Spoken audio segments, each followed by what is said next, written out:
For your next date night or client breakfast, whether you're heading to the airport or your anniversary, no matter the event, black is always in style. The all-new Uber Black now offers premium vehicles, highly rated professional drivers, and even the ability to request a quiet ride. Uber Black. Predictably premium. Prepare for glory! I don't know if you got your popcorn ready. Do you got your popcorn ready? I came out the womb, I was ready. And he's hit the end zone for an unbelievable touchdown. I would be honored if you played football for this team. Throw it up above his head. They can't jump at me. Golly. Oh, they tackle him at the 40-yard line. Who can make a play? I can. Who can make a play? I can. What's going on, guys? Welcome to another episode of the Fantasy Football Roundtable Podcast, brought to you guys by the Full-Time Fantasy Podcast Network. You can find them at FTFPodNet on Twitter and on FullTimeFantasy.com. You can find me at SportsFanaticMB and, of course, Dennis Bennett at Culture_Coach. On FullTimeFantasy.com, you can find a ton of other great podcasts, not just us. You can find Mr. Jim Day of FF Champs, Adam Ronis and Dr. Rhoda from SiriusXM, Bob Long of the award-winning Fantasy Football Consistency Guide, Anthony Servino of FF Faceoff, and many, many others. Definitely check them out. We are a growing and continually just getting even better, awesome network. All a bunch of great podcasts with different kinds of styles and formats based on all different parts of fantasy football. So be sure to check those out for any and all your fantasy football information. Today's episode, guys, we're going to be doing a little bit of sleeper talk. Now, I know when you really think about fantasy football, especially with nowadays with all the information, podcast articles, writings, just different, hundreds, probably thousands of different sites. There's no such thing as really an NFL sleeper anymore. Yeah, we did have Philip Lindsay last year, and that's right, your boy right here, sitting to you, talking on the mic, on the ones and twos, Mr. Matty B. Told you guys back in July, I believe it was, last year, on the Back Row Fantasy Show, that Philip Lindsay was going to be a fantasy asset in Denver. Now, I did not think that he would be the starter in Denver. I will admit to that. I did talk him up a lot, but I thought that he would be splitting time with Royce Freeman. Now, I'm going to do a lot more in the receiving game, which he's already talked about wanting to do more this year, so I'm excited to see what he can do. But back on to the actual discussion we were having, which was sleepers. So there is really, it's kind of hard to predict if there are going to be sleepers in the fantasy game now, again, with so much coverage on fantasy football. However, today's episode, what we are going to be doing is just talking about sleepers. We'll give a little bit of a talk on what we consider sleepers here with Dennis. Obviously, we'll be talking about some not breaking news, but news around the NFL as well today. So that is today's episode. So let's go ahead and jump Dennis on here, and we'll talk about some sleepers, or for us, some sleepers in fantasy football.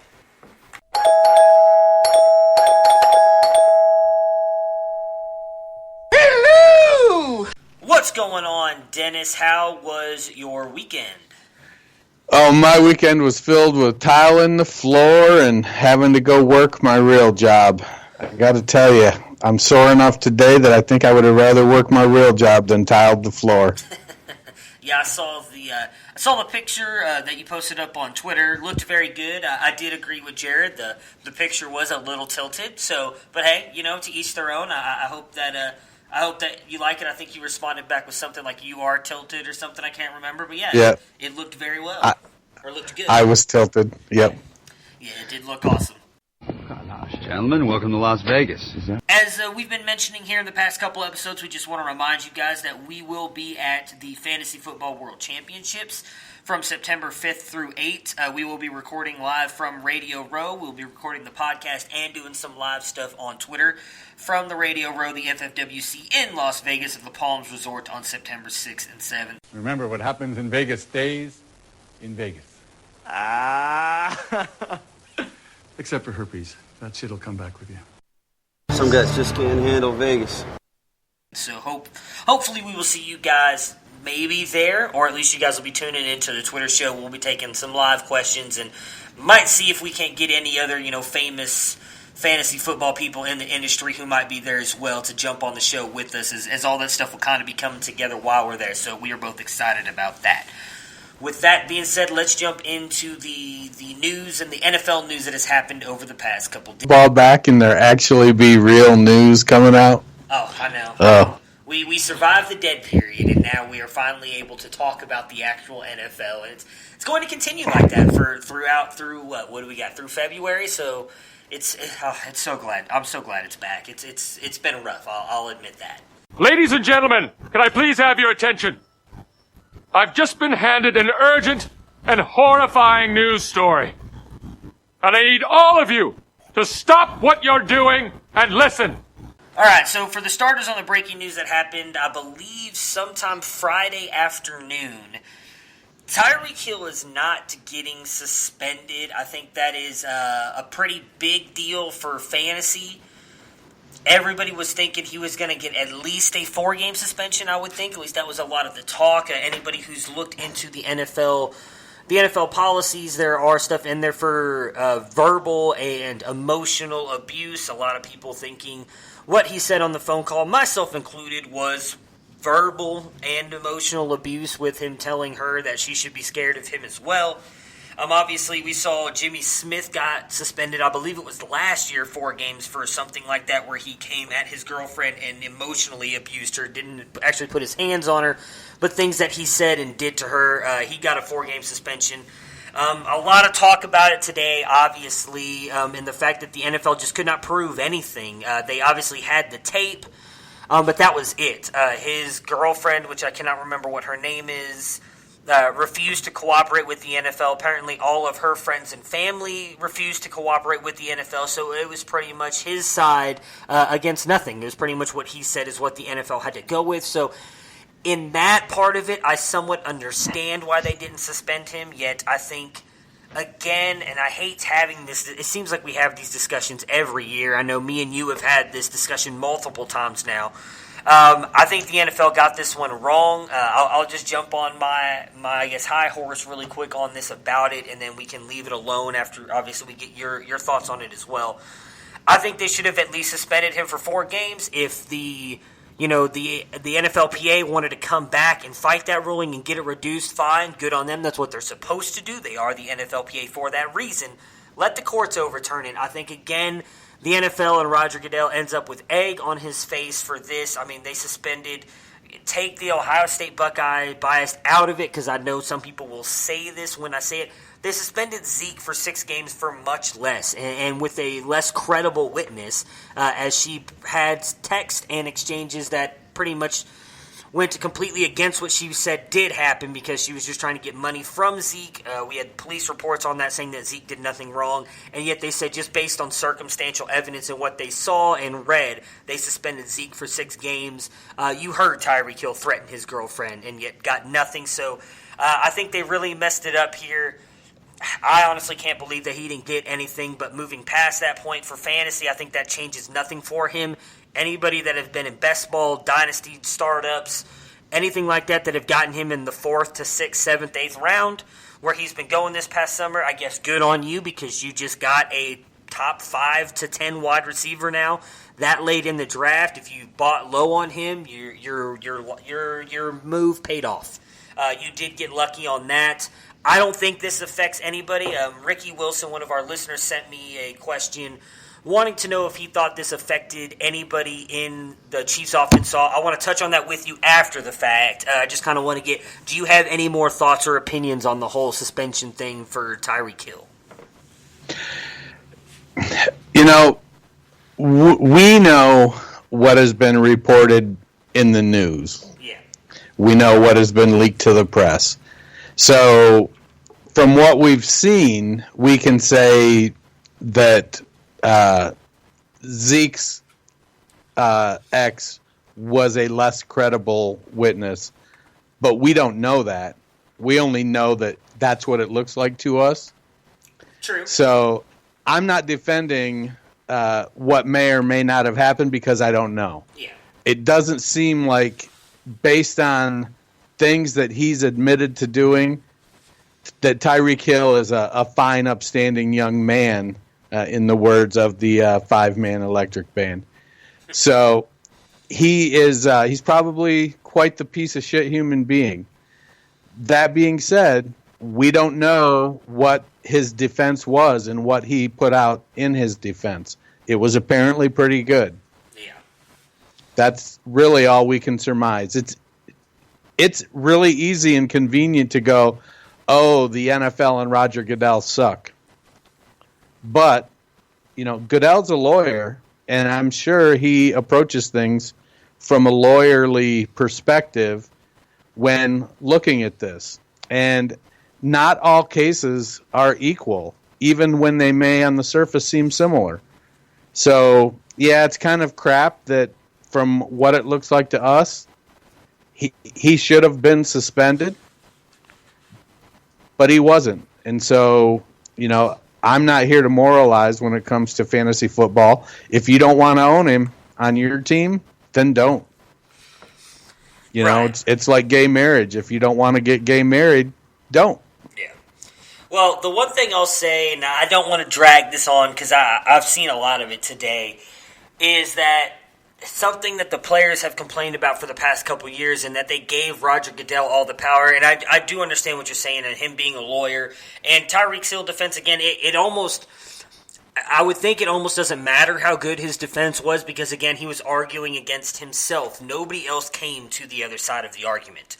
So the NFL only had his side of the story pretty much. So it is hard to prove that he did something wrong if he's the only one there, because I imagine he didn't show up there and say, oh, yeah, I broke the kid's arm. No, he probably said exactly what the fiance said after the fact, and that she did it. So if she's saying that, and that's the only reason they're coming after Tyreek Hill, it is going to be hard to. The one thing I'll say on that, and that maybe I am being a little too harsh on Roger Goodell, that I'm fine if that's the way people want to look at it. Well, he makes himself into a clown punching bag, so. That is true. However, the one thing I'll say, it goes back to what I was just saying with him having all the power, is regardless, he could have at least suspended him for 4 games, in my opinion, because that is the limit that they kind of made with the whole Jimmy Smith thing. And then, again, if the NFLPA wanted to fight it and it gets reduced, I still think Roger Goodell comes out looking good, because then everybody looks at it, well, no, the NFLPA fought it and won, because it doesn't matter what Roger Goodell thinks at that point. It goes to a separate judge. So if they fought it and win, and then they reduce the suspension, at least everybody's like, well, good on Roger Goodell for at least trying to get him 4-game suspension. Doesn't matter what happens after that because he has no control over it. So the fact that he just came right out after he's given us, ever since the Ray Rice thing, all these speeches on how they're going to be tougher on these players for domestic violence and all this stuff, and it just seems like every time he's not, I guess is the way to put it, until more evidence comes out. Kareem Hunt, nothing happened until the video came out. Tyreek Hill, apparently the NFL and the Chiefs knew about this whole situation before the audio was released.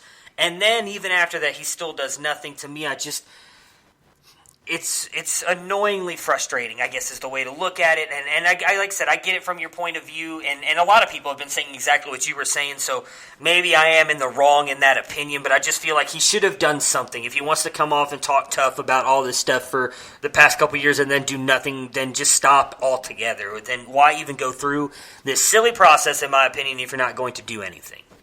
Because you have to go through the process to determine whether something needs to be done. And if there's not enough evidence based on what they see, not what we see, not what we hear, but what they have access to.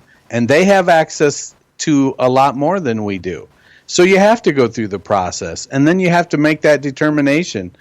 And I don't agree that he should have just suspended him because it would make the public outcry less. And that's the argument that it sounds like you're making, is just suspend him, let it be reduced. You don't look like you're a clown show. No, he's saying, look, I'm looking at this evidence that I have, and this is the determination I'm making based on this. It may or may not be the whole story. We don't know. So he got the case made to him. And you said something that I think is way overlooked in all of this early on in this conversation. You said they gave him the power in the collective bargaining agreement. Yeah. So there, That right there. He has to make his decision based on the collective bargaining agreement, what that contract is, what evidence is proposed or presented, and that's what he did. We may not like it. I would have preferred for Hill to be suspended, maybe even booted from the league, because this seems like a legitimate issue based on his prior history of choking this girl when she was pregnant that has been proven in the past that he's committed domestic violence. So that being said, when you can't really compare it to Zeke's issue, because the girl with Zeke was trying to get money. That's what it seemed like. There were texts that she had sent to friends stating stuff to that effect. In this situation, there's a child, and this girl may not be cooperating to preserve her ability to get money. Yeah. Right or wrong, that could very, very well be an issue. If I want to collect child support, do I want to collect it from somebody making $850 at the local Citgo, or do I want to collect it from somebody who's making $125 million a year or on a contract? Oh God, that's such a horrible way to look at it. But I get what you're saying. We're cynical anymore. Everybody is a cynic. I agree. I agree. We see so much bullshit going on, and it's easy to look at every scenario and go lowest common denominator on it. I agree with you. That's likely what's happening, and I think we even talked about it when this happened.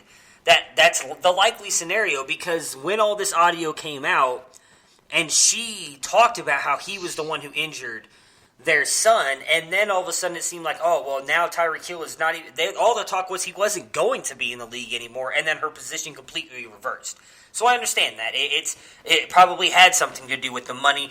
Something you touched on there that I do want to talk about, that is the most important part, is that the kid is okay. Obviously, we haven't even brought him up yet until right then when you did. That is all, in all honesty, the most important part of this whole story, is that the kid is going to be okay. I don't know if Tyreek Hill and his girlfriend are fit parents or not. I've never seen them. Don't know. But I know that he is not in their custody anymore. So if they, I guess, are decided that they are good parents again and he's able to go back in their custody, good for them and good for the kid. But as of right now, the kid is going to be okay. And that is the most important part of the story. I don't want to make a whole podcast about this, so we'll move on from that part. No easy transition really into the next story. But so Jarvis Landry was asked about the Duke Johnson controversy over the past couple weeks with what he had given in the interview when the Browns camp first opened up to the Baker Mayfield's rebuttal, which kind of got a lot of talk in the NFL and around it with the way he handled it and not going after people's money kind of talk.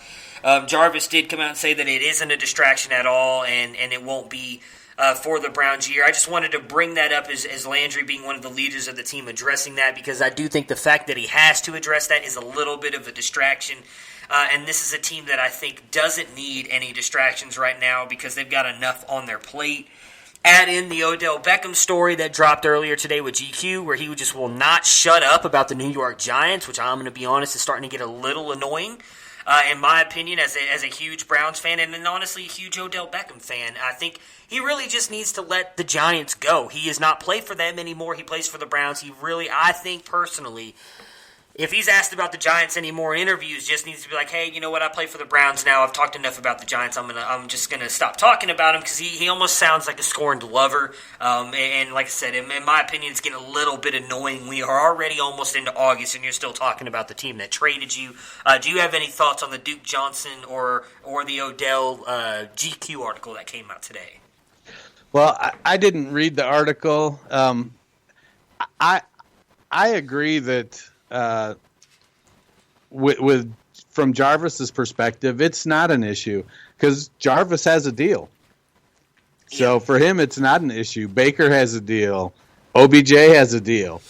Duke wants a deal, and it's the old unwritten rule: you don't talk about other people's money. And Baker broke that unwritten rule. Duke has a deal. Well, he got paid last year. He signed for I think 3 more years or 2 more years with this season. Yeah, but he wants out. His playing time is diminished, and so he wants out. You know, he knows he's not going to get another deal if he kind of rides the pine here in Cleveland. He's not going to get another deal of any consequence. But so he's not. I don't think Duke is trying to force his way out by being a pain in the ass, but I think he's just stating matter of factly, hey, I want to go somewhere where I'm appreciated enough that I'm going to get playing time. Honestly, though, I don't think Duke is good enough that he's going to get that. Yeah. Duke's an okay player. He's a good NFL player, but he's not, a top-tier back. He's not a second-tier back. He's a middle-of-the-road receiving back, maybe above-average receiver, but below-average runner. And so he's going to, have to fight for his opportunity. Should Baker have come out and, I got to be honest, when you talk about OBJ and the Giants, we're going to hear about the Giants because OBJ, if you thought he was going to change when he came to Cleveland, that was naive. No. Him and Baker are loudmouths. That's what we love about them. Yeah. They run their mouth and they back it up. So get used to it. It's gonna be a welcome.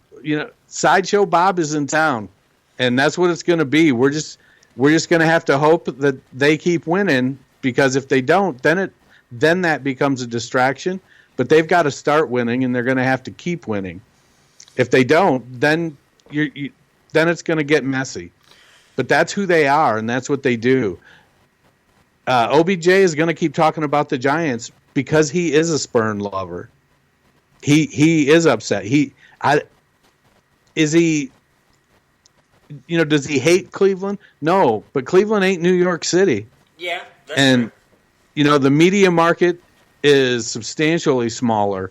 The nightlife is substantially smaller.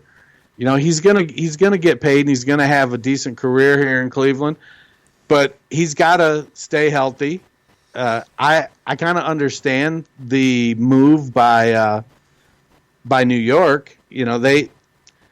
They're rebuilding, and do you need a headache there? He's kind of the antithesis of Saquon Barkley. So move him out, build your team around Barkley. Now you've got a young quarterback that you were able to get. So, they are who they are. OBJ and Baker are both kind of loudmouth guys. It's only a distraction when you're losing. Yeah. I didn't have any issues at all with what Baker said. I know we actually talked about it at the time that it happened. Again, I get where some of the supposed NFL players and veterans are coming from I think it was Mike Silver who reported it. Mike Silver is notably someone who does not like Cleveland at all and talks a lot of crap about Cleveland. So a lot of people are talking about how that might not be a true story. It did get a lot of steam. I don't know. I'm not in the Browns locker room. I don't know if that did or didn't happen. I could see it happening because there is kind of a, one of the unwritten rules of the NFL. You don't talk about a player and their money. I agree with you. I don't think anything Baker said was against that. Duke's already been paid, and now he wants out.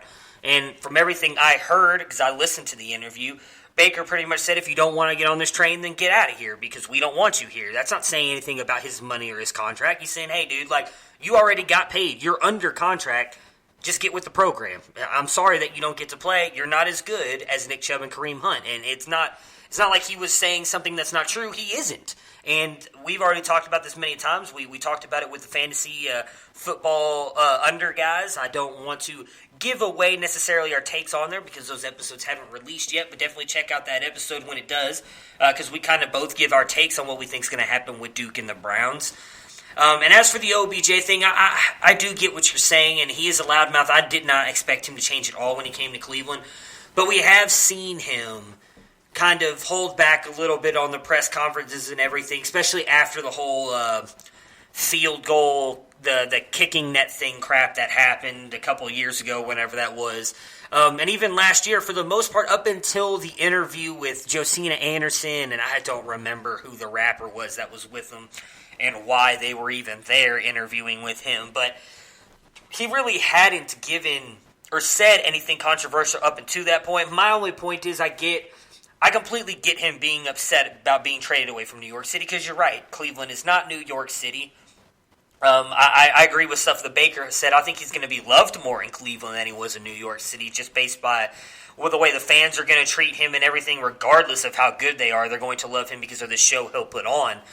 But I do think that it's kind of getting to the point where it's like, all right, man, like you need to stop talking about the Giants. And maybe that's just my opinion. It's not anything that I think he's doing wrong. It's not like I haven't read the full article, but I did read parts of the article and what he talked about with the Giants. And what he's saying is not wrong. He is right in his assessment of the New York Giants. I just say, dude, we're almost to the start of the 2019 season. You are no longer on the New York Giants. Just stop talking about the New York Giants, I guess is the way I look at it. Like, it's a business. Players get traded. I'm right there with you. Whether he would have gone to Cleveland or any other team, I think it was a smart move by the Giants. I think they should have gotten more back. I think we all think that, if we're being honest. They should have gotten a lot more back than what they got for him. But it was a smart business move for them, because he is a headache, and they probably don't want to build around him because they have Saquon. You can get wide receivers in other drafts and stuff like that. So I get the move. I just think he needs to stop talking about him. Last but not least, Julio Jones. I just wanted to touch on this really quick for anybody who might be worried about it. There were talks about him. Last year, he held out for a little bit, wanting a new contract, ended up coming to camp. He's come out and said that he is not going to hold out or anything. He will be in camp for the season and start the season, even though there is no new deal in place. The Atlanta Falcons front office has, I guess, almost assured him that some kind of deal will be given to him at some point in time this year, but they wanted to take care of a couple of their defensive players before they got to him, but he is next on the list. So no worries there about him holding out of camp. Do you want to touch on the Zeke news really quick before we finally get into what this episode's supposed to be about, with him possibly holding out from camp if he doesn't get a new deal? Yeah, first Julio has shown that he's probably, if he is going to hold out, you're probably not going to know about it until the day it happens. He's going to let the team know what's going on. Here's where I'm at. I need you to take care of this. And if they say we can't, or if they make a good faith gesture that, hey, we can get to it at this point, then Julio's going to show up and play. Zeke's not going to hold out. He can't, honestly. If he holds out, he has to report by, August 6th or something like that? Yeah. If he doesn't report, his contract tolls. He loses a year towards free agency, so it doesn't serve him any purpose to hold out. He doesn't save his body or shorten the length of his time in Dallas because his contract just tolls. So he's not holding out this year. He's threatening to be a pain in the ass, basically. And, he's honestly, he's probably the third on the totem pole behind Dak and Amari, because running backs have a shorter shelf life. They're more dispensable or disposable. And, he's not going to get what he wants, I don't think. He'll probably get franchise tagged. He's probably the one next year that's most likely to be franchise tagged. Yeah. Because he's going to get 250 carries, 275, 300 carries. And, it's the position that takes the beating. So he'll break down sooner. So they're not going to invest long term. For whatever it's worth, that's just not what teams do. Offensive linemen and defensive linemen, spend all their time beating on each other, but you can play offensive line for 15 years at a high level. Very rare is a running back playing at a high level for 15 years. Yeah, I don't think he's going to hold out for the entire year like Le'Veon Bell is, but he is threatening to skip all of camp and possibly miss some games. We dealt with this with Le'Veon last year. I believe he's got to come back by like week 10 or something like that, which I do think if he does do any kind of holdout like that, it's going to affect the Dallas Cowboys, because I think they are obviously I mean, I would think it's fair to say 10 times better team with Zeke on the field than when he's not. I mean, I like Mike Weber. I'll be honest, I don't know much about Tony Pollard, but I don't see either one of those guys being able to do what Zeke can, even behind an offensive line as good as that offensive line is.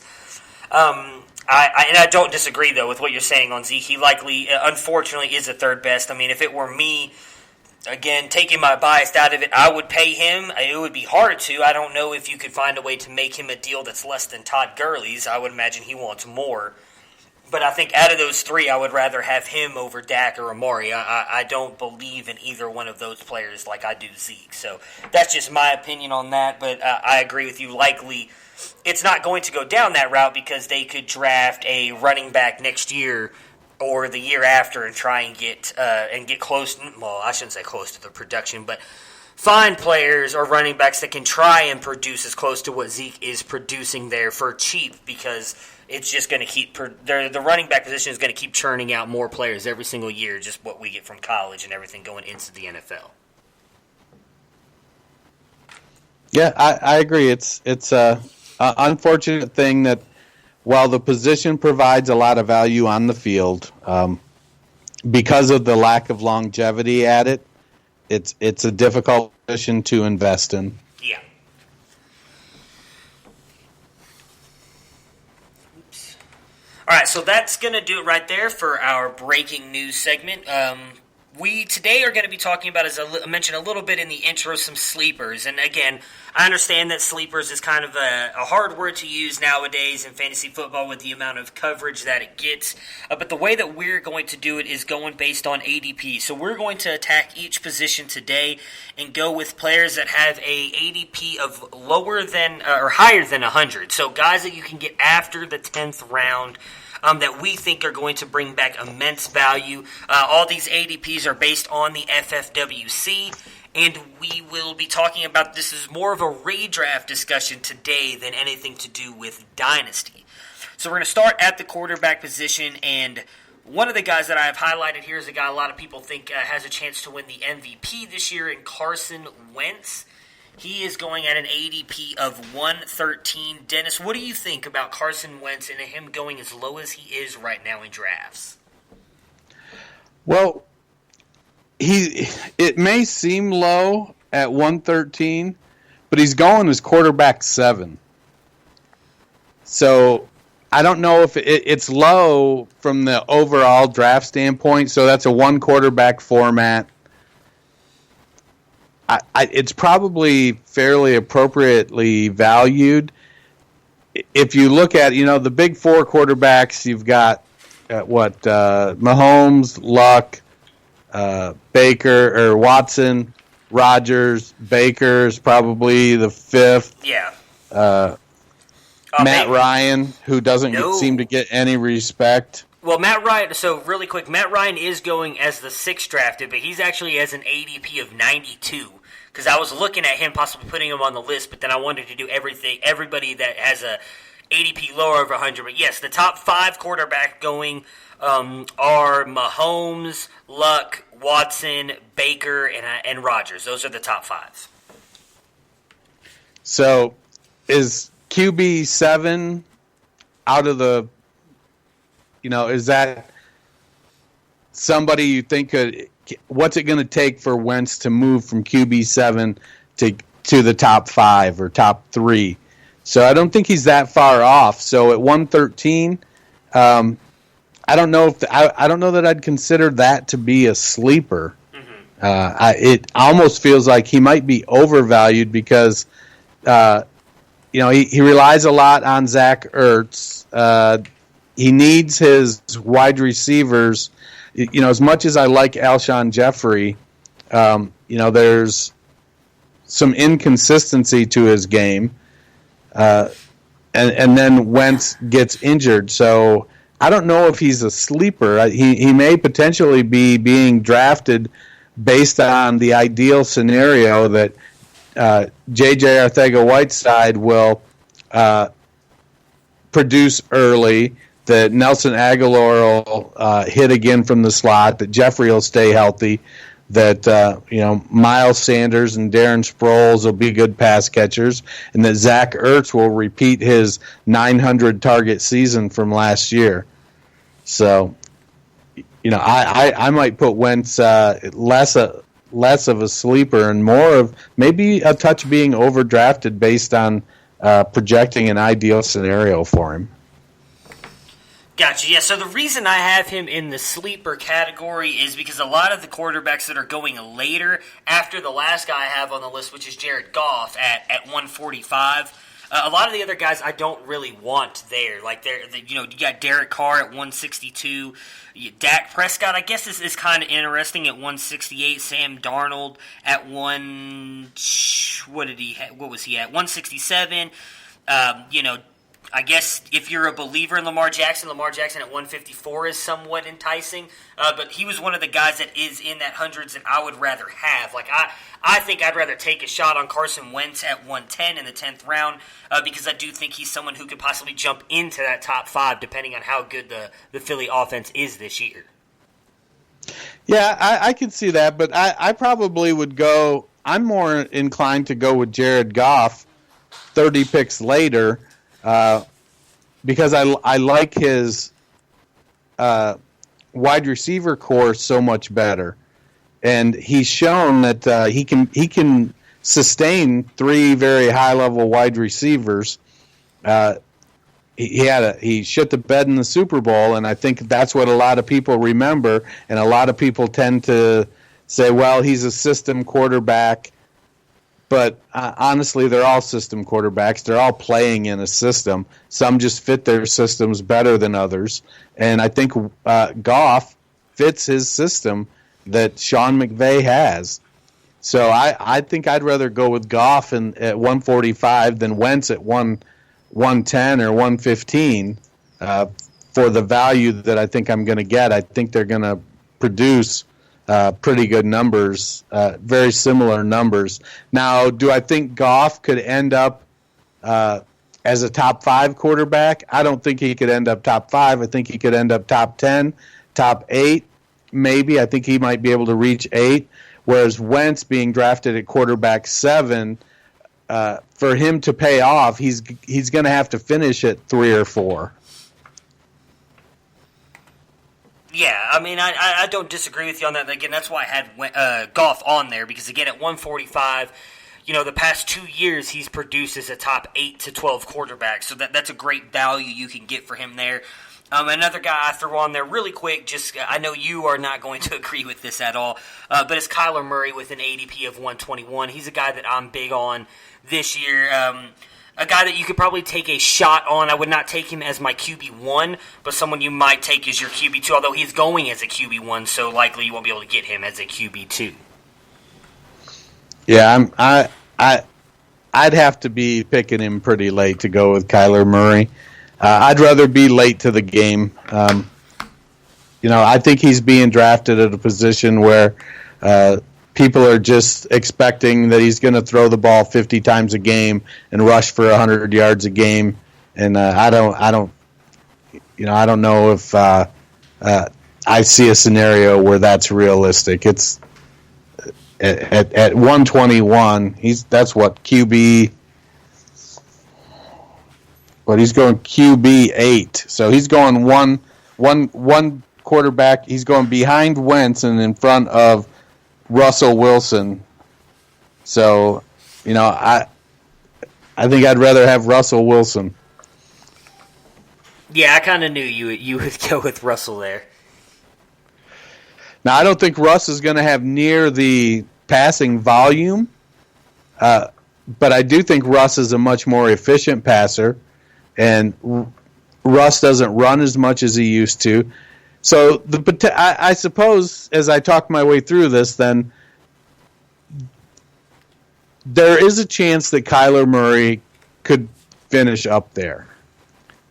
But I'd rather, my dad used to always say, I'm from Missouri, you got to show me. Because I don't know if you know that, but Missouri's state motto is that they're the show me state. I did not know that. So he was not from Missouri, my dad anyways. So he but Murray at 121, I don't want to take the risk there. I got you. Fair enough. All right, let's move on to the running backs. So the running backs, I think, are going to spur a little bit more of an interesting discussion than the quarterbacks. I think running back is a lot deeper than people realize. Everybody wants to talk about that top tier with Zeke, Barkley, McCaffrey, David Johnson, and who am I missing? Is it Gurley? Do you consider? I don't consider Gurley up in that top tier. So, am I missing somebody? Is it just those four? Mixon. Well, Mixon's a guy you can get later. I was trying to think if it was the top five, but no, I guess everybody does kind of want to be in those top four picks. So, outside of those guys, I think there's a small drop-off when you get to guys like Mixon and Gurley. And then the drop-off after that, I think that tier is huge. That kind of like tier 3 of running backs. And I think there's a couple of those guys that can kind of come into that territory right here that we're going to talk about. All guys that have a chance to finish as RB2s.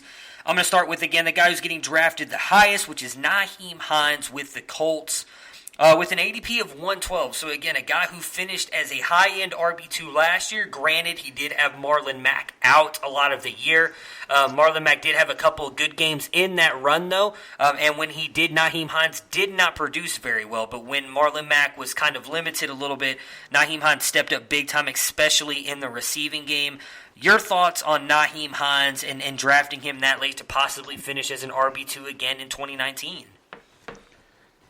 Well, Hines is going as RB45 right now. Yeah. And so that's certainly a bargain. I think he established himself as a nice satellite back, and paired with Marlon Mack, there's a good opportunity. The only issue that I see is that Mack is a capable pass catcher. He caught 65 passes in college in 3 years. He's not as good a pass catcher as Hines, but Hines is. I think Mack is a better pass catcher than Hines is a better ball carrier. So what that does is it gives you scheme versatility without having to change your personnel. What was it? Did Hines last year, he had like 53 or 63 receptions. So he had a really good year. I do think that he can equal that. He had 63. 63 receptions. So I do he can come in around that probably fairly comfortably. I feel like with a healthy Marlon Mack and a healthy Jack Doyle, adding Paris Campbell, Devin Funchess, so the Chiefs are going to be a very explosive team. And being able to get playmakers on the field and in play is what Frank Reich is going to do. So that being said, I still think he's in line to get 55 to 65 receptions. They could do a very traditional first, second down back, then a third down back, and that could increase his ability to get touches. But I still feel like, if he's going to come in with 60 catches this year, that should comfortably put him in the RB2 range. Yes, so last year he finished his RB28 in PPR scoring with 155 points, an average of 10.3 points a year. As you were just talking about, he got 63 receptions last year. I do think the rushing might go down a little bit. He had 85 rushes for 314 yards. But, all in all, he had a decent season. I do agree with you. It's all going to depend on how they decide to use him and Marlon Mack. But, again, I believe you just said he was going as RB42 or 45? 45. At RB45, I'm taking it, because I do not think there's 45 better backs than him in the NFL. So I would take that in a heartbeat, especially, again, you're looking at the back half of the 10th round, early 11th round draft pick for a guy that you could probably plug in your flex spot more weeks than not without even a question about it. Again, he averaged 10.3 points a week last year. Now, I do, like I said earlier, there were weeks that when Marlon Mack was the guy, Nyheim Hines did not put up that many points, and you are going to have that. But again, when you're taking a guy who has a chance to finish as high as, even if he finishes what he did last year, RB28, that's a high-end RB3, you're getting him in the flex spot, and again, he's being drafted as the 45th running back off the board. You're almost getting him at double his value. So give me Nyheim Hines all day. Again, a guy that you can get really late for some reason. I don't know if it's just the belief in Marlon Mack or what's going on there that's driving his price down, but I would take him in a heartbeat there.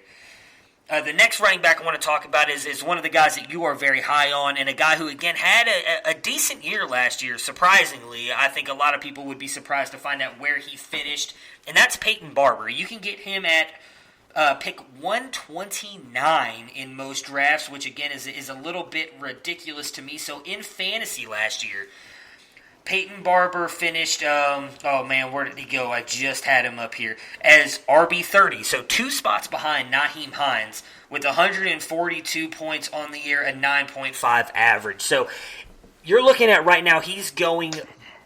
Right now, the ADP has changed on him. We were talking about this earlier in the season, how Ronald Jones was way ahead of him. He has now jumped back over Ronald Jones again, but still, you're getting a possible starting running back at pick 139, so that's over 20 picks behind what Nyheim Hines was going. So if he was going at RB45, I'd imagine Peyton is probably going around, or 45, you're talking about probably somewhere around RB50-ish. And you can get the starting running back in Tampa Bay. Give me him all day long, too, because even though I'm not a Peyton Barber believer, if you can get a starting running back in any position, on any team that late in the draft, mid 11th, the start of the 12th round, give me that all day long, because there's an easy chance that he shoots up into that RB2 territory. Yeah, at running back 51 on the ADP that I printed off today is where Barber's coming in at. And, that's a fantastic value. If, and this is the big thing, if they don't bring somebody in, there's a lot of talk, there's a lot of belief that LaShawn McCoy isn't going to stick in Buffalo, that, they're going to move on from him. And I think that's a reasonable expectation.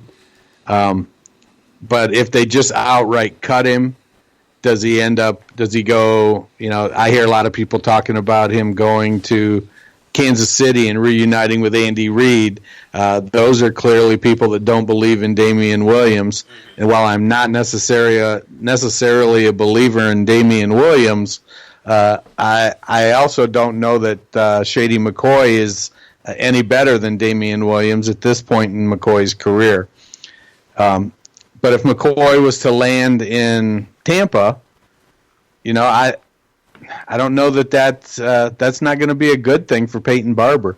If Barber goes into the season as the starter, then I think that he has the potential to really pay off. At running back 51, if he finishes at running back 30 again, Arians likes to throw the ball to his running back, and we know Ronald Jones isn't going to be able to catch it. So that'll be Barber. Barber will get some carries. He as the starting running back.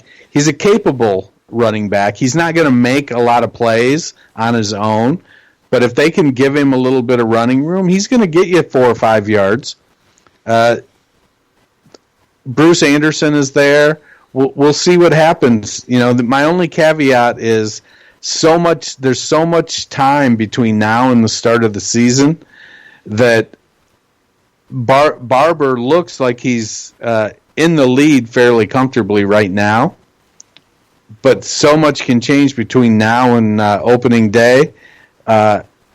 When you're just a guy, and Barber is just a guy. I was substantially higher on him last year than I am this year, but he didn't really deliver last year. I expected mid to high RB2 numbers, and to turn up with 3.7 yards per carry, and just a overall disappointing year for a team that was putting up some offensive numbers. But at RB51, pick 129, that's a value. Oh, yeah. All right, so the next two players we're going to talk about are both rookies coming into this year. One of them I'm significantly higher on than the other, but I do like both of them. The first one is Justice Hill, the kid out of Oklahoma State that went to the Baltimore Ravens. Again, obviously hasn't put up any kind of NFL work. He is a rookie. But I do want to kind of just touch on his stats in his sophomore year at college, where it was the last time that he was fully healthy. So he had 268 carries for 1,467 yards, with 15 touchdowns, 31 catches for 190 yards and a touchdown. He's obviously not likely going to beat out Mark Ingram to rush the ball a lot, and that's fine. That's not necessarily his game. He is a phenomenal pass catcher. He can run the ball, but he is a little bit slighter frame, right around 5'10", 200 pounds. But he's a guy that I think is going to be the second fiddle to Mark Ingram. Again, we've talked about it before.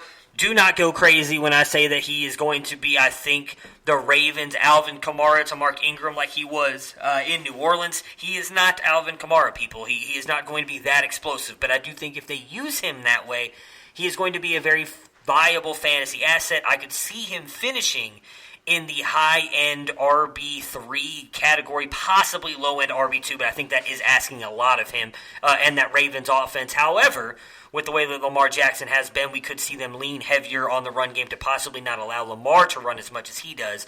So I'm really high on Justice Hill, and again, as a guy you can get at 135 in drafts, I think that is a steal for a guy with his upside. He has upside. I'll give you that because he's young and hasn't had a chance to show anything. That offense is such a work in progress while Lamar Jackson tries to figure out how to be an NFL quarterback that I'm not buying into Justice Hill. I think that Mark Ingram is going to get the lion's share of the work on the ground, and Ingram is a capable pass catcher. But the guy that I'm quietly stashing wherever I can right now is Kenneth Dixon. Dixon was a great receiving back in college, and he's got the size to run the ball.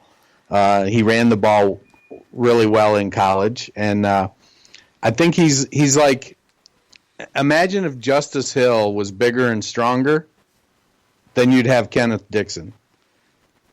Now, Dixon can't seem to stay healthy, so there's that fly in the ointment. But Dixon was a good back when he was younger, when he was in college and healthy. So we'll see what happens. Is Hill worth a shot? Could he produce? Honestly, it's one of those things with rookie running backs. It's all about opportunity. And right now, I don't know that I see the opportunity if Ingram stays healthy. I think if Ingram stays healthy, Hill is going to just simply be an occasional change of pace guy because I think Ingram has the tools to be a 3-down back. He's shown that he can catch the ball. He's clearly a powerful running back.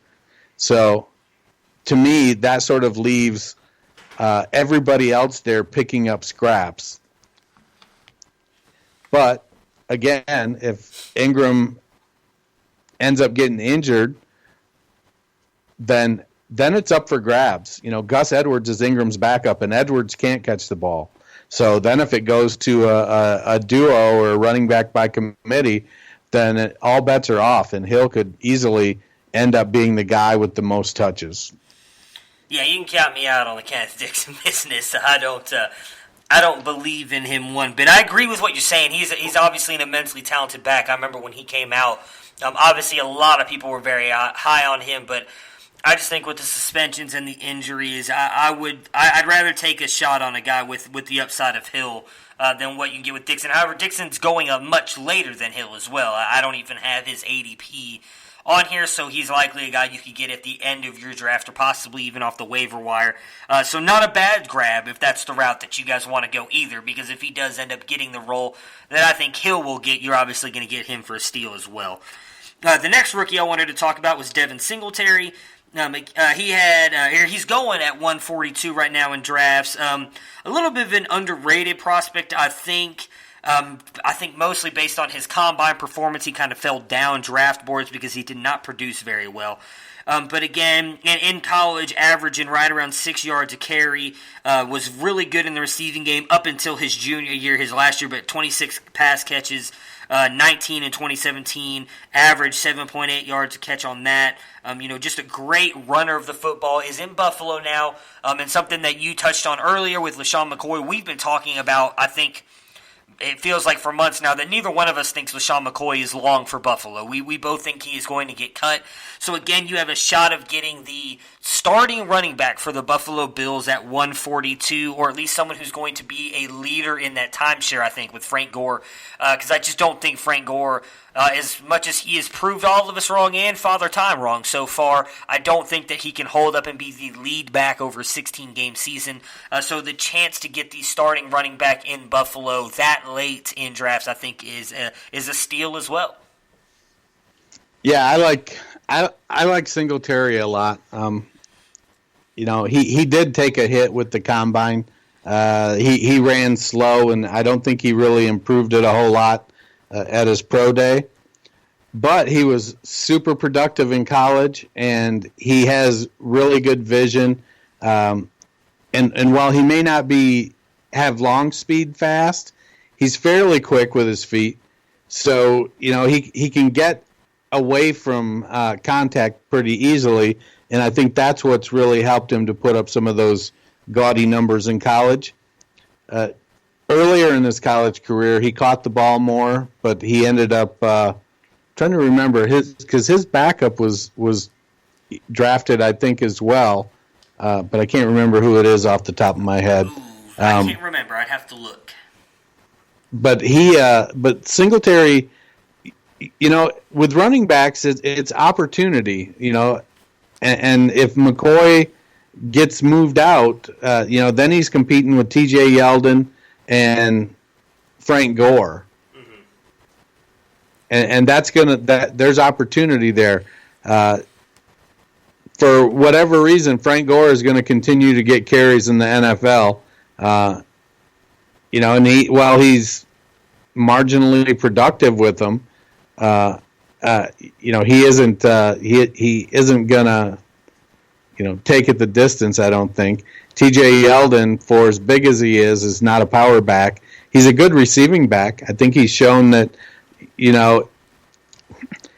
Yeldon is kind of turned into that veteran backup quarterback of running backs. Mm-hmm. He's a guy you want to have on your team because if something happens to your starter, he's not going to lose the game by making stupid plays. He's going to play within himself. He's not going to try to do too much, do things that he can't. But also, he's not going to put the team on his shoulders, though, and will it to victory like your starters will, like your superstars. So he's kind of turned into that guy. And, there's a place for that in the NFL, I guess. But I like Singletary. When you're getting up here, at RB 51, 52, 53, you're looking for at that point you're looking for volume. Who's going to get the most volume? And so right now, Barber's 51, Hill is 52, and Singletary is 53. And I would rank them Barber, Singletary, Hill in terms of potential to get touches. Mm-hmm.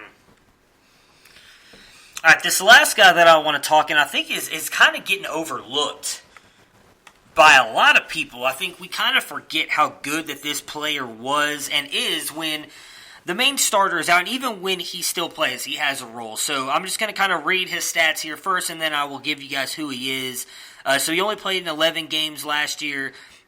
Scored 92.4 points, 8.4 in average, finished as RB51. Again, he did miss 5 games there, and then he did have, I believe it was 3 games there when his the regular starter was out, but he is continually putting up really good numbers every single year. Last year, 211 yards rushing, only 4 games as a starter, so I apologize. He had 4 games, not 3. But 211 yards rushing and 218 yards receiving with just 3 touchdowns altogether, dealing with injuries and everything. And that's Gio Bernard. He has shown that he can be a high-end RB2 in that offense when Joe Mixon is hurt in the past 2 seasons. A lot of people obviously big on Travion Williams and Rodney Anderson. If you haven't been following the news, Rodney Anderson is going to start the season on the PUP list, not just training camp.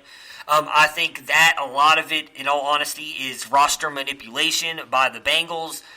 They know that he is likely not going to be healthy to start the camp, or even if he is, if they put him on the PUP list, they don't have to send him down to their practice squad, which means another team cannot claim him. So if he stays on there all season long, he then technically can stay on their roster up until next year. They don't have to worry about sending him down to his practice squad because they do have a number of backs there in Cincinnati. I do like Travion Williams, who they obviously also drafted out of Texas A&M. But again, you are getting him right now extremely late as 164. So I'll let Dennis tell us what RB that is because he did a better job than me of looking those up. I just wrote the ADPs down. It would have been smarter to write down where they were going as Dennis has them on there. But again, to get a player that late, and again, a guy who his starter has suffered with injuries the past couple seasons. If Joe Mixon goes down, it's going to be Gio Bernard's game. It is a contract year for him. I imagine he's going to want to put up a lot of points. So again, a guy you can get extremely late.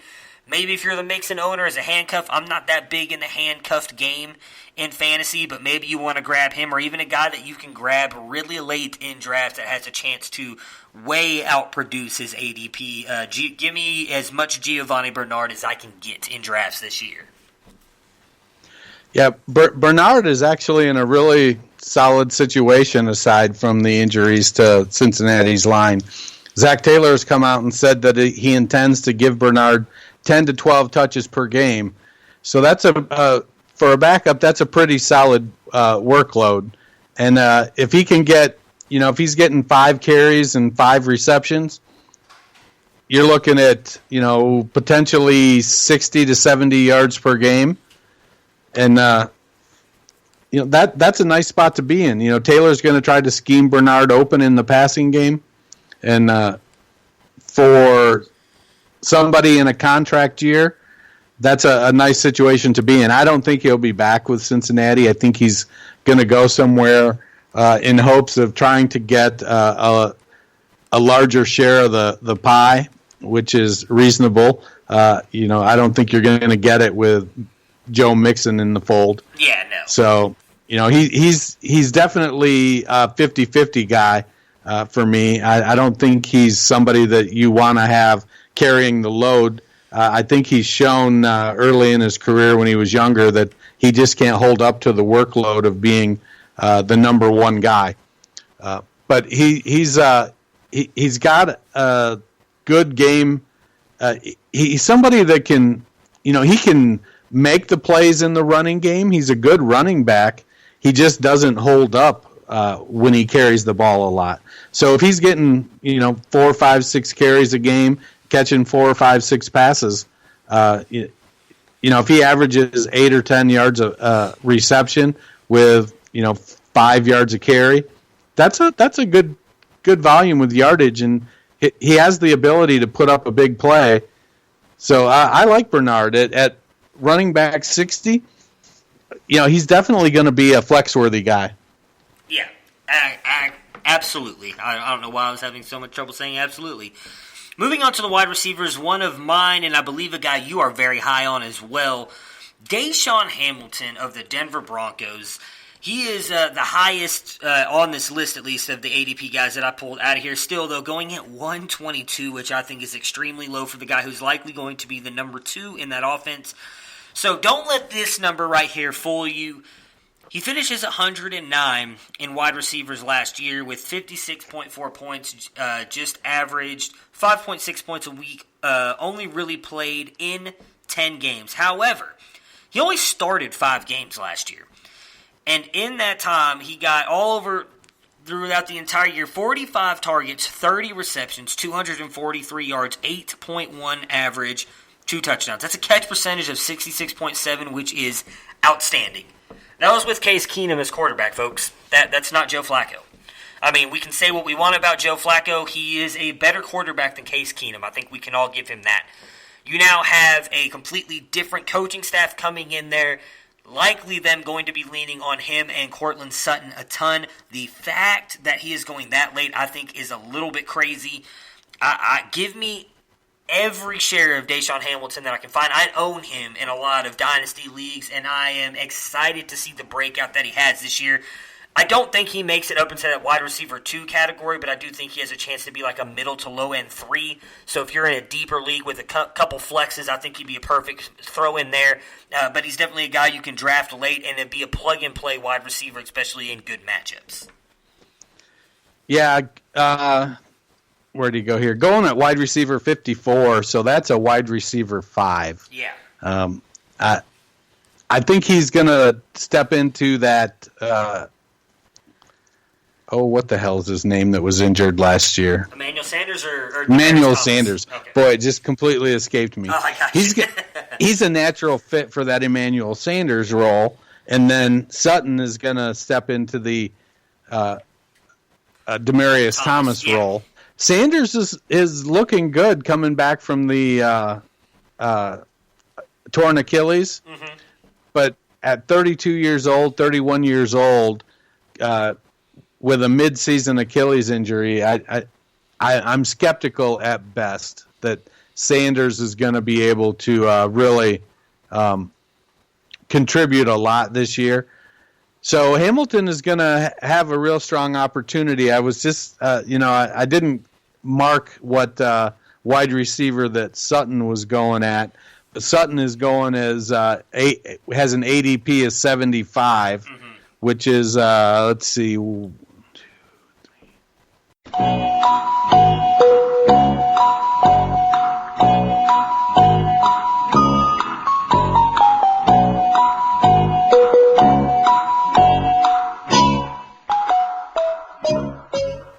So that's 17 wide receivers before Hamilton.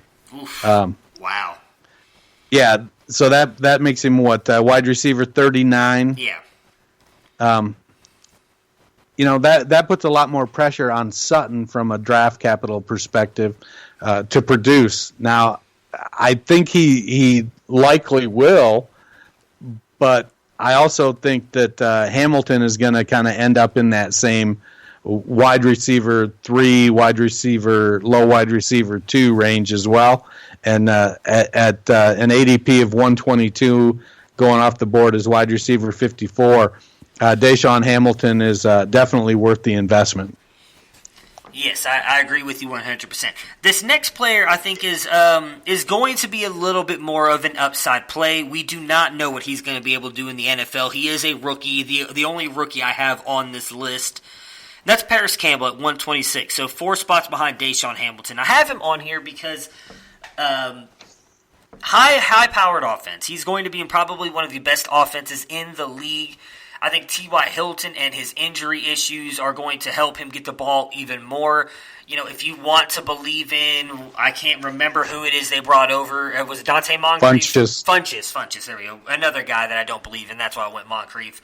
But even if they do have Funchess out there, he's going to be on the outside with Hilton. Campbell is going to go into the slot. 90 catches for 1,063 yards and 12 touchdowns last year. He also rushed the ball every single year that he played at Ohio State. And I just want to throw this out there because I was talking with some college guys the other day, and someone mentioned something about how good Paris Campbell was, and I went and looked into it. They said that they thought he might have been one of the best wide receivers that Urban Meyer has ever coached. Stats-wise, he is the best wide receiver that Urban Meyer has ever coached. He is out by yardage and touchdowns, outscored every single wide receiver that Urban Meyer has ever had on his team, from Utah to Florida to Ohio State. That's a big deal, in my opinion, because Urban Meyer has always been known as being an offensive coach. Now, yes, I understand he's mostly had quarterbacks who could not throw the ball like Dwayne Haskins could. I think that's why he took such a big jump last year, because before that, 120 yards in his sophomore year, 584 yards in his junior year. The big jump came because he was playing with a quarterback who was not afraid to throw the ball down the field. Guess what Andrew Luck is not afraid to do? Throw the ball down the field and sling the ball to open targets. If Paris Campbell is put in the slot, I know we have both talked about it, he is a dynamic weapon. And one thing that the Colts have already come out and said, a lot of people, including I think both of us, because we are both Ohio State fans, we watched every Ohio State game, and we said it looks like his route tree is a little bit limited because that's what Urban Meyer had him run. The Colts have already come out and say, we were wrong, because they said the same thing. No, this guy can run every single route in the route tree. He knows what he's doing. He is studied, and he knows what he's doing. We were wrong in him being limited in his route tree. If that is true, and that's not just camp talk, that came out earlier in the preseason when they were allowed to all come into camp, Paris Campbell, I think, has a chance to be a huge weapon, not just in Dynasty, but in redrafts, in an amazing offense, and maybe I could be dead wrong on this. As we have seen throughout the years, rookie wide receivers do not always produce. So this could be a huge stab in the dark, but I'm going to take it based purely on what I'm thinking is a huge upside he has in this offense with the weapon he is and the offense that he is in. I'm as big a Paris Campbell fan as anybody, and he's going off the board at wide receiver 57 overall. 126, so that's almost 48. That's it's low wide receiver 5, and I think that's where you have to take him if you want him. But I'm a little bit skeptical. There's a lot of mouths to feed in Indianapolis, and while that offense is going to be highly productive, where is he on the pecking order chart? He's definitely after T.Y. Hilton. He's going to be after Ebron. He's going to be after Doyle. He's likely going to be after Funchess, possibly after Nyheim Hines. So now you're talking. He's going to be in that 5th or 6th slot. At best case scenario, he's going to start the season as the 5th or 6th man on the totem pole. And then he's going to have to work his way up, and up to where? 4th, 3rd. He's definitely not going to be above Hines. He's probably not going to be above the Doyle-Ebron combination. Or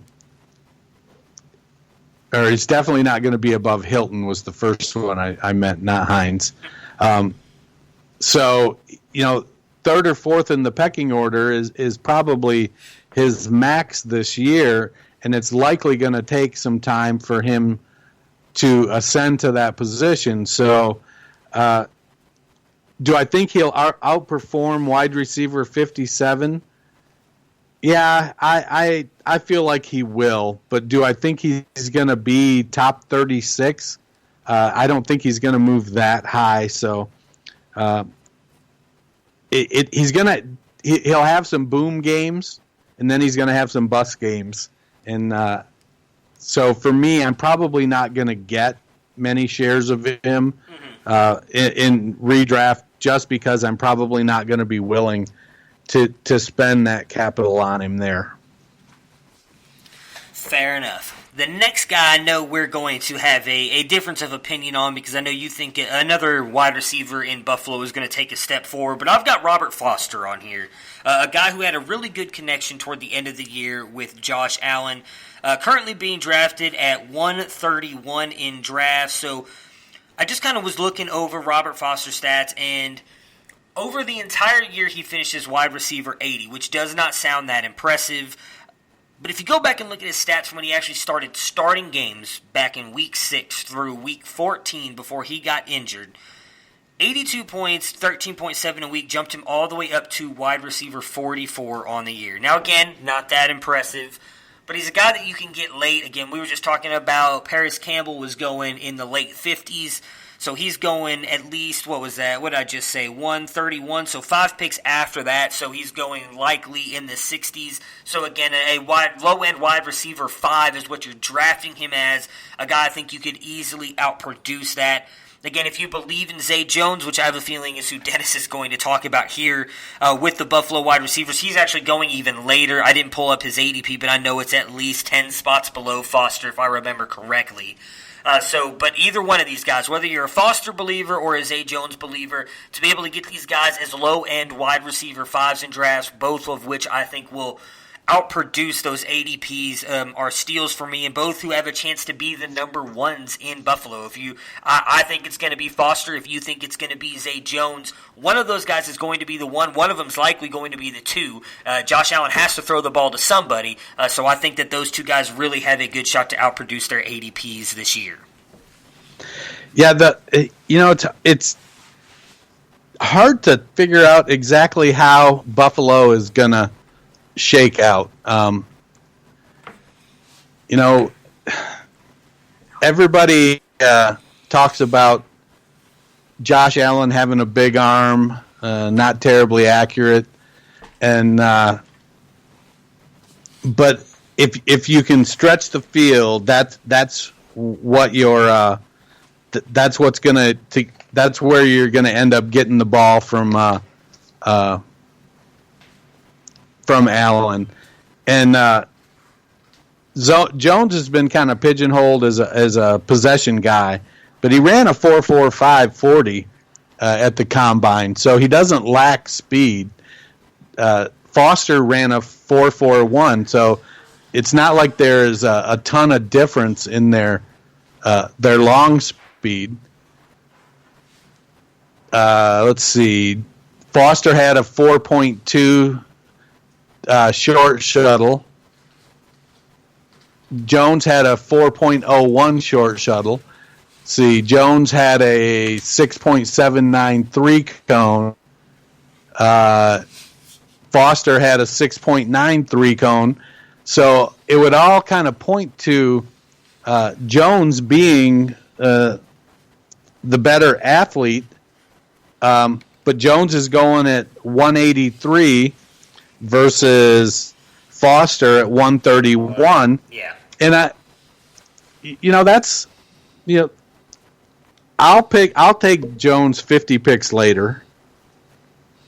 I think I got to be honest, any of them, Jones, Foster, John Brown, Cole Beasley, Duke Williams, any one of them could lead that team in receiving. Yeah. Yeah, that is the frustrating part about Buffalo. I agree with you there because we don't know. I think that's one of the teams that we really are going to have to pay attention to when it comes to camp time and preseason and everything going on, because there's just so many different varieties and different ways that they could go, not just in the receiving game, but at tight end and in the running game too, although they've really been talking of Dawson Knox at tight end, so maybe he's going to be the go there. This next guy, I'm actually going to skip him. I was thinking about it earlier. I don't think that he is I'm a believer in D.D. Westbrook, and he's going higher than him. I had Marquise Lee on here at 197. I just don't think Marquise Lee is going to be much of anything in Jacksonville. If you want to touch on him, you can, but the more I thought about it and looked at the list, I kind of felt like he was one that stands out on there as one I'm not really looking to grab. Nah, we can skip him. Works for me. The next guy, I'm not sure where you're going to go with this. I don't know if you'll agree with me or not. I've talked about it a lot, wrote an article for Dynasty Nerds about it. Is Antonio Callaway. So he's going at 198. Again, if you guys want to look up, go to Dynasty Nerds. I had a huge article about him on just the difference in his game from where he was in the second half of the season when Freddie Kitchens was the the head coach and offensive coordinator, compared to when Hugh Jackson was there. He was a completely different wide receiver. His stats and everything alone, you could tell he had been working on catching the ball. Maybe it was just more comfortability with Baker there and the better play calling, but he completely turned his catch percentage around, went from almost 50% to up to 66% catch rate in the second half of the season. I think he has a real shot at being the number 2 in Cleveland over Jarvis Landry. And again, he's a guy that you can get extremely late at 198, so right outside the 200 in a draft, which is just ridiculous because he has extreme amounts of talent. And I know a lot of people's argument against him is that, well, they only have one ball. But the argument I have against that is Baker Mayfield is not someone who's going to throw the ball to one player. He's going to throw it to the player that gets open, and that'll be the last thing I reference is, again, in that article. I talk about how likely Antonio Callaway is going to be getting the weakest matchup against that secondary every single week because he's going to benefit playing opposite of Odell and Jarvis Landry. The last thing I know Dennis has brought up, and he's not wrong when they go to 2 wide receiver sets, Antonio Callaway will be on the bench, but I think his production when he is out on the field is going to outproduce the times that he's on the bench. So he's a guy, again, I'll take toward the end of my draft every single time because you will be able to get him at in the last couple rounds of a draft or possibly even off the waiver wire heap, depending on how deep your draft is. Yeah, Callaway is definitely going to be a flex-worthy player. I buy into your theory that he's going to be playing against the third best defensive back on whatever opposing team they're playing. OBJ is going to get the top cornerback. Many teams, they have their slot cornerback is one of the top 1 or 2 guys because so many teams are playing 11 personnel now that they have 3 cornerbacks on the field at all times. And that nickel guy is matched up against the second best guy on the receiving core because they're moving him into the slot. Mm-hmm. So if I've got Callaway matched up against the third best cornerback, that's a beautiful matchup that can be exploited. And that leaves him in a position to definitely outperform his wide receiver 77 draft capital. That's super, super low. You know, I was big on Callaway last year, and I got to be honest, I was looking so forward to a breakout year this year. You know, I still think he can break out and have a good year. It just would have been so much nicer to not have to have OBJ on the other side gobbling up targets. Yeah, you know, I don't think Baker doesn't force the ball anywhere, but he's definitely. I think he definitely understands that when you have a talent like OBJ, that you know you're going to need to take some chances and let him make the play whether he's open or not. Yeah. So that is going to affect the target distribution maybe a little more than we want to admit. But, you know, Callaway is going to benefit from playing against the weaker defensive player. Yeah, so the last guy that I have here on my list is Quincy Enunwa. He is going outside the top 200 with a pick of 207. Again, a very productive player in his time with Josh. It was Josh McCown that was there before. My goodness, why did I just forget his name? Sam Darnold. Before Sam Darnold, he produced fairly well with him. He's a guy that I think has a chance to be right there is one of the better wide receivers on this team. Obviously, you got Robbie Anderson, who's going to be the number 1. Where I'm a little concerned for him is I think Quincy Enunwa played most of the time in the slot and was a phenomenal slot wide receiver. They did bring over Jamison Crowder, who is likely going to move into the slot, so it's going to push Quincy Enunwa, I would think, to the outside. Does seem to be fully healthy after dealing with the neck injury and all that stuff in the past couple seasons. But a guy that I think I would take a real shot on in an offense and in a team that is uprising again at 207. I mean, Callaway was going at 198, and you said he was wide receiver 77, so I would assume Enunwa was right around 80. I mean, that's just ridiculous value in my opinion. And again, at this point in the draft, you're grabbing guys who have, I mean, he's proven that he can be a top wide receiver, so you can grab a guy who has a chance to be a top wide receiver in an offense, and if he isn't, you cut him in week 1 or week 2 and grab a guy who is ascending. This is not a guy you have to keep on your roster all year, but I was trying to find a couple guys in Callaway and Enunwa that you could literally grab as one of your last draft picks and could ascend up and really kind of give you a steal based on their ADPs.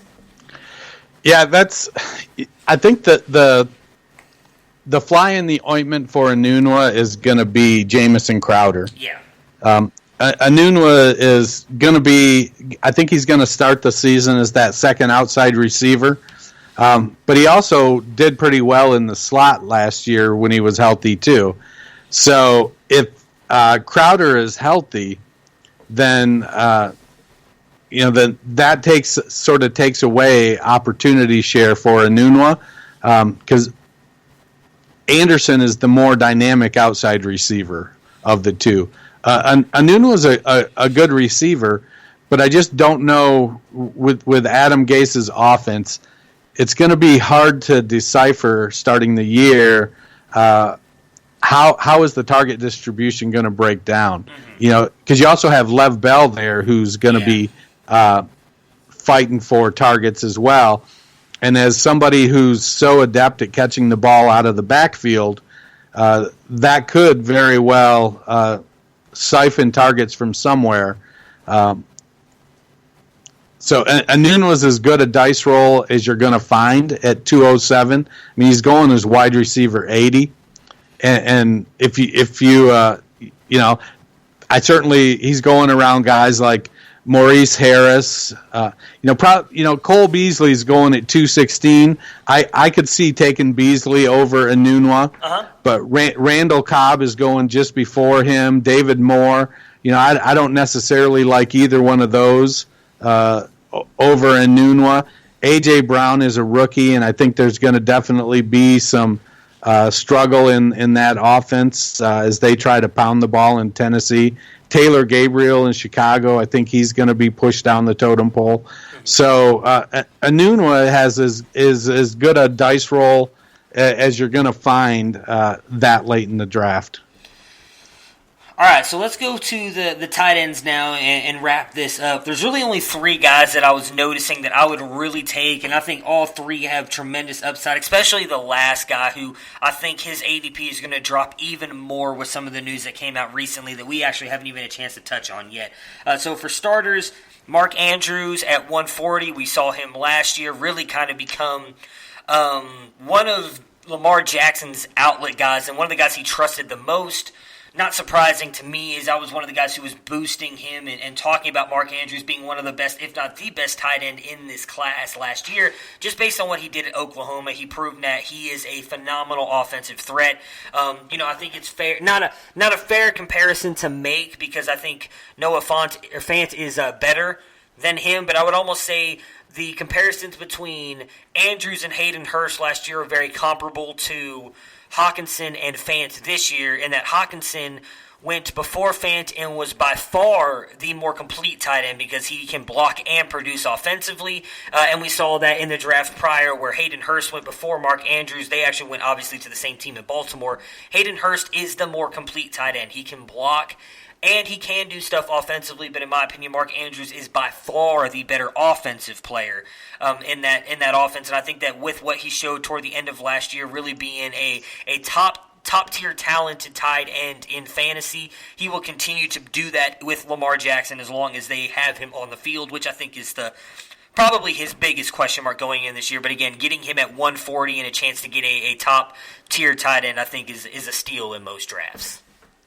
Yeah, I think Mark Andrews at tight end 13, when I look at the top 10, I certainly would take, any of the big three, even at their ADPs. I'm going to take them. Ertz is going, as I say that out loud, I'm probably going to pass on Ertz at 29. And probably on Kittle at 27, unless it's a tight end premium league. I'm probably not gonna. And that's just my style. I don't invest in the tight end early. So you got O.J. Howard at 63. So that's in the fifth round there, sixth round actually, early sixth round. And Hunter Henry and Evan Ingram. In the late sixth, early seventh, but I'm gonna, I'd take Mark Andrews over Eric Ebron, who's going at 93, tight end 7, or Jared Cook at 95, tight end 8. And then David Njoku's going at overall 99, tight end 9.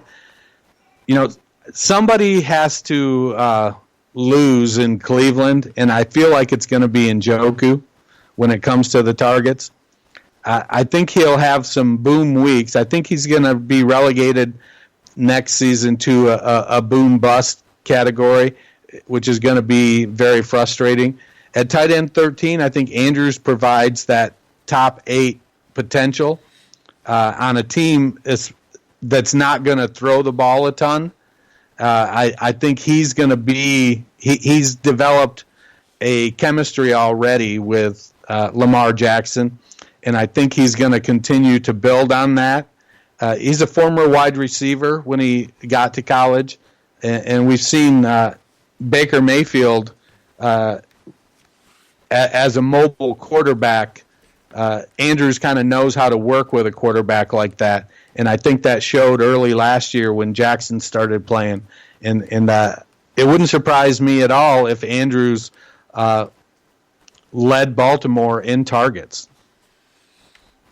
Oh, yeah, I agree with you 100% on that. That's, again, one of the reasons why I'm pretty big on him, and it's someone you can get really late. Next for me is Dallas Goedert in Philadelphia, so he's going at an ADP of 148.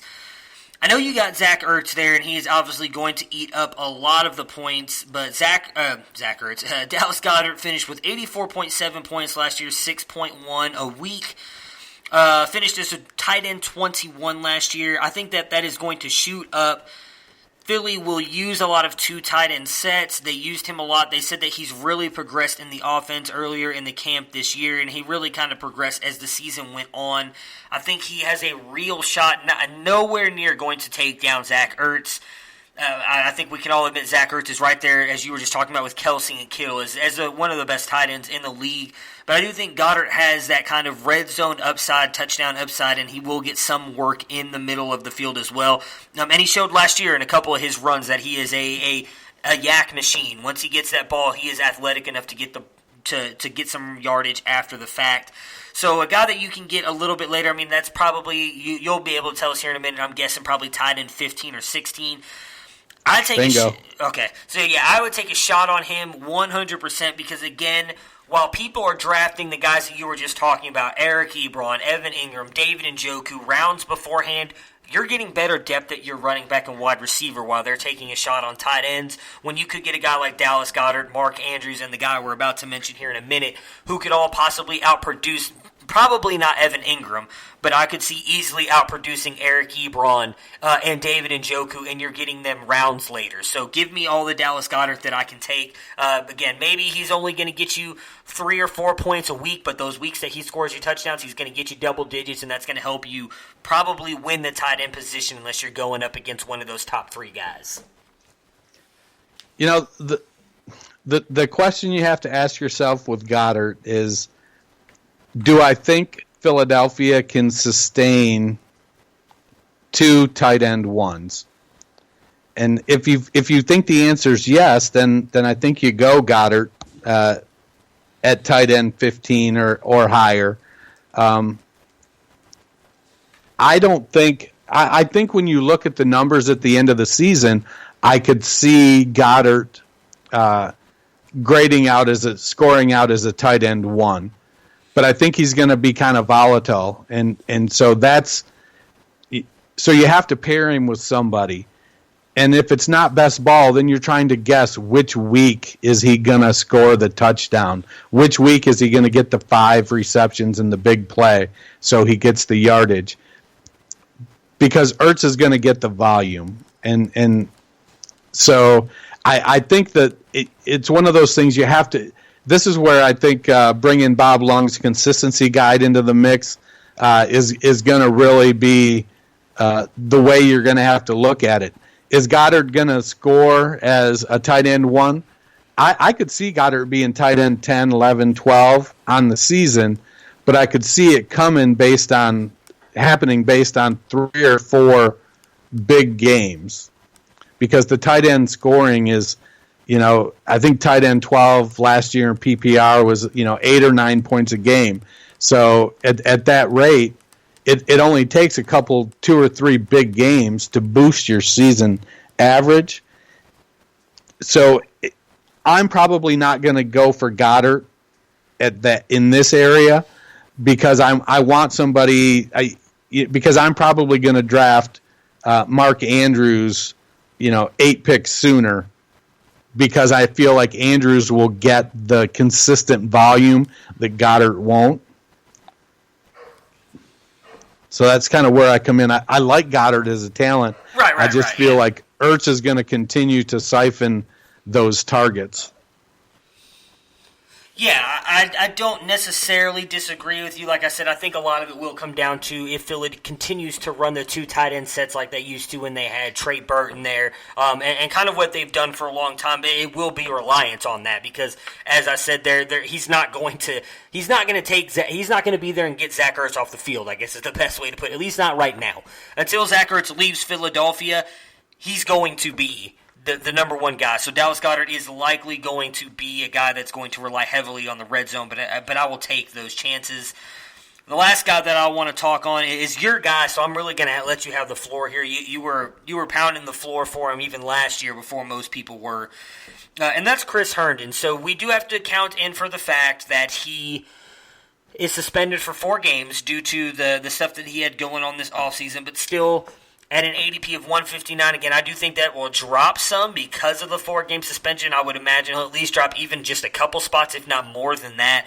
But a guy who is one of the best receiving options outside of, I would say probably outside of Robbie Anderson, he is the best receiving, Le'Veon Bell. Forgot Bell was there. So outside those 2 is the best receiving option that Sam Darnold has. We saw that those 2 had a great connection last year. So just your thoughts on Chris Herndon, where you think he could finish as a tight end, again, factoring in the 4-game suspension and the fact that he's going so late in drafts right now.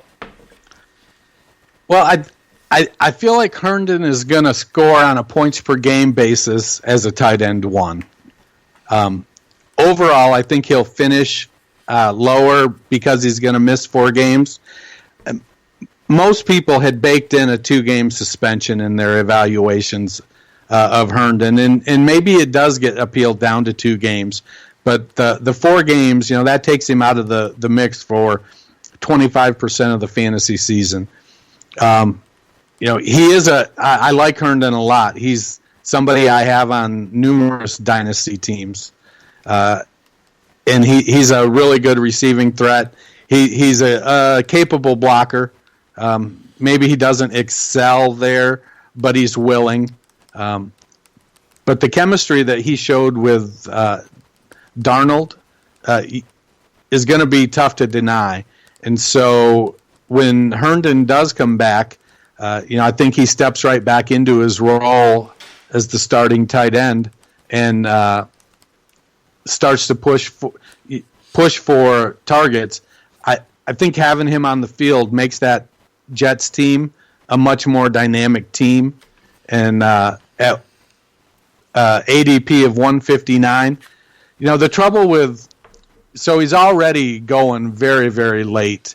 And so in redraft, I'm probably gonna let him go undrafted and then maybe pick him up week 2 on waivers is probably how I would play it. And so I'm willing to risk missing it, I think. Okay. And seeing if I can add somebody, because most redraft rosters are 16 spots? Yeah, roughly 15, 16.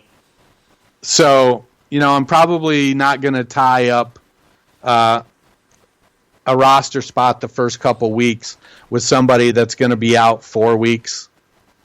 I think you'd have to get him after week 2 if you want to get him, if you play that game. I think others will be coming after him after week 3, trying to get him 1 week early. So I think if you do play don't draft him and get him on waivers, you're going to do it after week 2. Yeah, not a bad strategy. I would be a little worried that he might go in the drafts, but if you see or you think that he's going to be undrafted, that would be a solid strategy to take. I mean, if you've got any kind of IR spots that allow suspension players to get put on, he would be someone I would probably grab as my last pick and then just throw him on that IR list for a couple weeks. Now, not every league allows that, so that would be something you'd have to check on your league settings and rules and see how that works out. But, yeah, I mean, I would think I'm right there with you. If he's someone who you think is going to go undrafted, he might. Like we said, we don't know. This ADP has not been updated since that news kind of broke out, or maybe it has, and he's been falling more. I'd have to look more into it. But if he falls to a point where he's going undrafted, you would likely have to get him in week 2. I don't think you could wait till week 3 because that's when most people are probably going to try and grab him. So, guys, over the past 5 weeks, he's dropped from 138 down to 173. Okay. So he's with the average of 159. So, gotcha. So he's dropping like a rock. That correctly. So, yeah, I mean, like I said, if he's really going to go undrafted, like you were saying, that's a solid strategy to go with. And if you're in a deeper league, I would definitely try and grab him, though, before he goes and not get a chance. But if you're in, like Dennis was saying, a 15-16 roster spot league, let him go undrafted and try and grab him in week 2. So that will do it for us today, guys. We appreciate you guys listening to us. If you get a minute, please give us a rate and review. We would really appreciate it. If you don't want to leave a review, a rate works just fine too. It takes all of like 3 seconds. So we would really appreciate it if you guys could do that. It really helps us out. Before we cut out of here, Dennis, let everybody know again where they can find you on Twitter and if you got anything going on with the Nerd Herd. Well, they can find me August 18th at the Midwest Fantasy Football Expo up in Canton, Ohio at the Canton Cultural Arts Center. I'll be up there repping the Fantasy Football Roundtable. Lots of great things going on there. Dynasty Nerds is going to be there. The Fantasy Footballers, Football Diehard, Bob Harris will be there. It's going to be quite a great time. You're going to have live podcasting going on. Mock drafting, experts mock drafting. There will be discussion panels. It's going to be a fantastic time. So Matt's not going to be there because we decided we'd take him to Vegas instead. So yeah, I mean, I love Cleveland, Vegas, but Canton, Vegas, Cleveland, Ohio. Yeah, it was a really hard decision. I will say that, but Vegas ended up winning just barely by a smidge. Just by a nose, by a nose. So I'll be up there, though, on the 18th, shaking hands and kissing babies. Feel free to stop by, say hi, spin the wheel of knowledge. And then, I'm doing more editing at Dynasty Nerds. We just released rounds 2 and 3 of the analytics team's rookie mock draft. That just came out. That's pretty cool. I've taken that 10,000-word document, and I've split it up into three different articles, so it's a little easier to consume. So more of my time has been taken up doing editing now that I'm the managing editor as opposed to writing, and that's a blast. I kind of dig it. It's been a lot of fun. So we've added some new writers. We'll be releasing they've kind of announced it, but we'll be releasing some sort of welcome to the team for all of them as they've come on board, so we can make sure everybody's getting their follows. You can find me on Twitter at culture_coach. Reach out, ask me questions. I love to answer questions. Feel free to DM me if you don't want to hear my stupid answer in public. That'll be fine too. Yeah, and as I said earlier, you can find me at SportsFanaticMD. We really do appreciate you guys listening to us, and we will be back on Thursday with a new episode. So, Dennis, I look forward to talking to you again on Thursday. Have a great day. Right on. Prepare for glory! I don't know if you got your popcorn ready. If you got your popcorn ready. I came out the womb, I was ready. And he's hit the end zone for an unbelievable touchdown. I would be honored if you played football for this team. Throw it up above his head. They can't jump with me. Golly. Oh, they tackle him at the 40-yard line. Who can make a play? I can. Who can make a play? I can.